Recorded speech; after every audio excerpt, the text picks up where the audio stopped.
Today's repair is going to be the frame on this Chevy 3500. Maybe you already saw my little short video that I did, but I'll show you once again.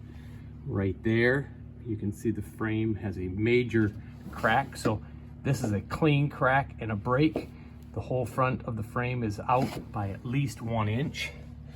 There is a break on the back side right under the firewall of the truck as well, and that's only got about 1 inch and a little tab on the bottom. On the passenger side of the vehicle, you can see also that the frame has got a major break there. This side's completely cracked as well. There doesn't appear to be any breakage up here in the front like the other side, but obviously this needs to be pulled back together.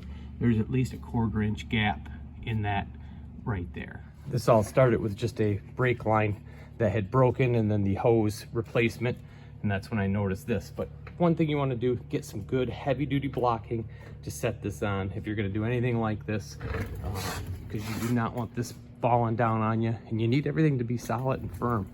The other thing is, don't weld on a frame. This truck is strictly an off-road truck for plowing a parking lot. And so it never goes on the public streets, and it never goes over about 15 miles an hour. So that's another important consideration when you're thinking about trying to fix a frame like this. So after a little trial and error with the blocking there, I've found that the jack right here seems to be the best spot to where it actually helps bring that crack together. So let's see if we can get this closer.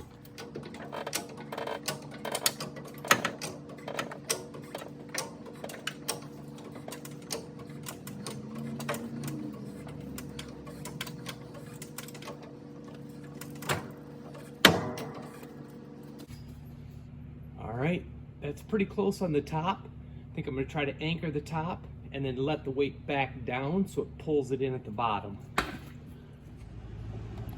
Hopefully you can see right here the whole top of the frame is cracked off and actually shifted over, I'm gonna say about a 1/4 inch. So we'll see if that kind of draws back in when we weld it and pull it down. Remember, whenever you're welding, it's a good idea to disconnect the battery. So this one and this one are both disconnected. With a few tacks, hopefully just to kind of hold that in place. Now I'm gonna lower the jack and we'll see if this will draw in just a little bit. I've got jack stands here under the frame and then under also the plow frame.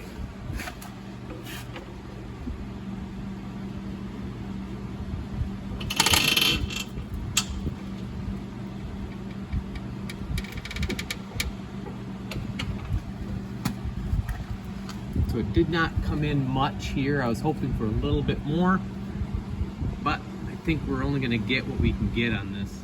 So it is important to make sure you have lots of jack stands on this stuff when you're doing it. I was just repositioning the jack, moving it over a little bit. I just put a little tack to try to hold everything together, and sure enough, that cracked right back down the weld and opened right back up. So now I gotta try to jack it all back together again, try to get it close. This time we'll put some straps on it. Okay, hopefully you can see here that this is actually pretty close to where it needs to be. I pounded it down from the top. And so we're gonna get this solid and just a little at a time on each one of these little things, and maybe we can try to get it closer as we go. So we kind of got it tacked into place. This upper was pretty close. Obviously this lower has still got a heck of a gap in it. But what I'm gonna do now is grind all this down and try to put a plate that will cover that area so we can get a nice long weld top and bottom and hopefully get past some of this fatigued metal.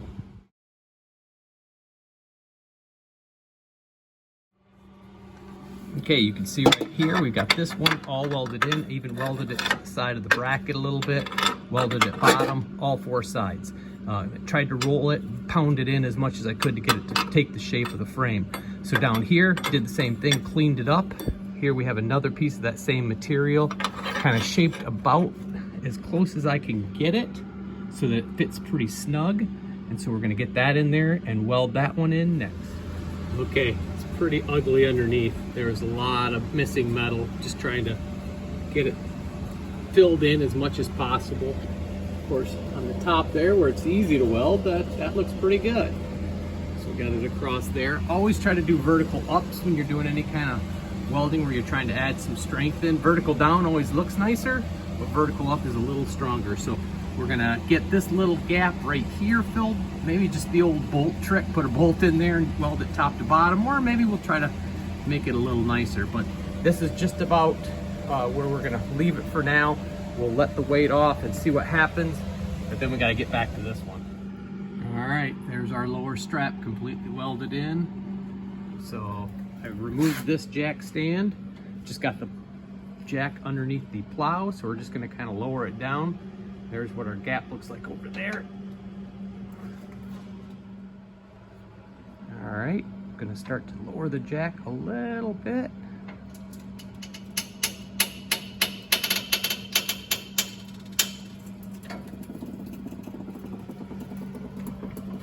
Definitely see our crack back there is moving. It seems to be okay up here, so I'm gonna go ahead and get this jacked back into place so that, so that crack maybe disappears a little bit. And then I think we'll do the old trick where you're supposed to drill a hole at the top of the crack. The bottom of the crack is actually way up underneath the frame and it's all the way cracked through, so I'm not gonna worry so much about that. We'll beat this back in flush, grind it all down, and we're gonna put a nice wide plate over this. First, we'll do a whole vertical up on this crack just to fill it, grind it again, then we'll put that plate on. All right, you see I got the little hole drilled. Hopefully that's gonna help stop that crack from traveling. And I was able to just kind of beat it back into place, so it's pretty decent.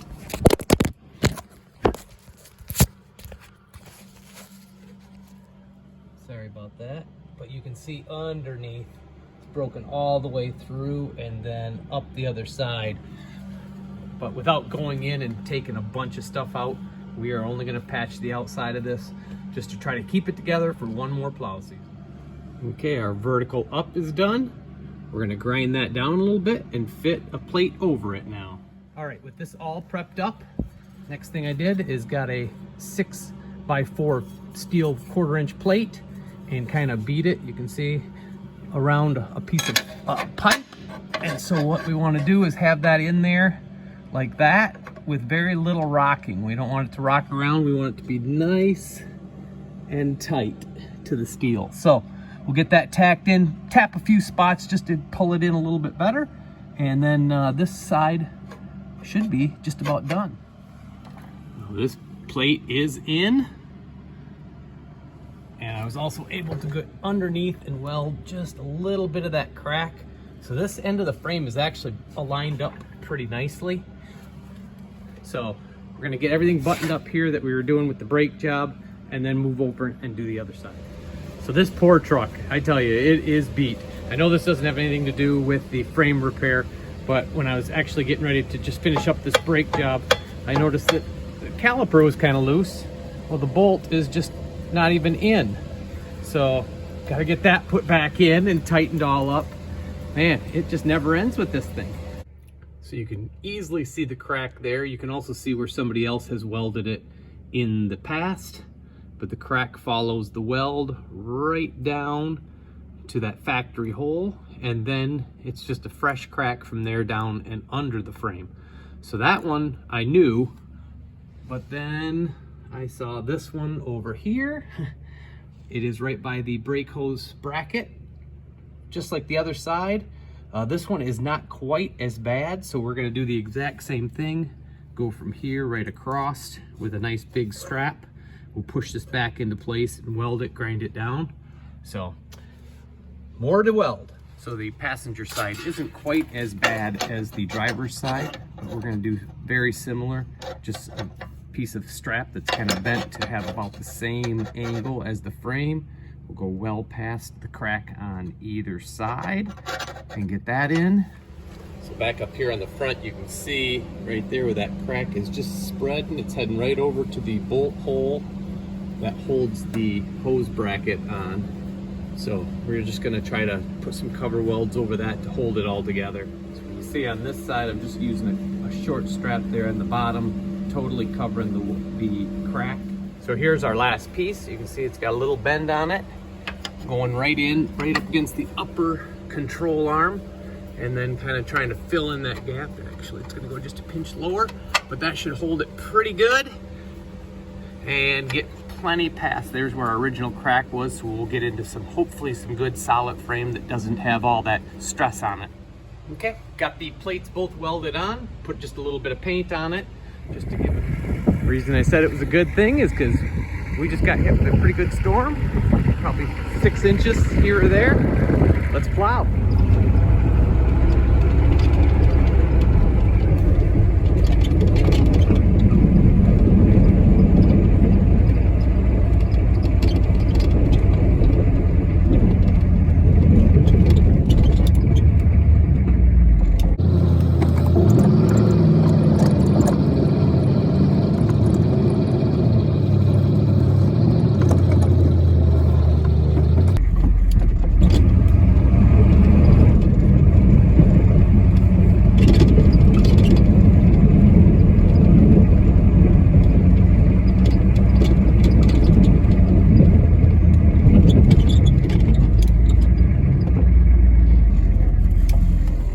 This one is done. It's ready to go back to its owner.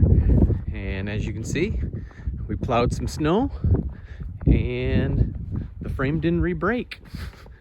At least not today.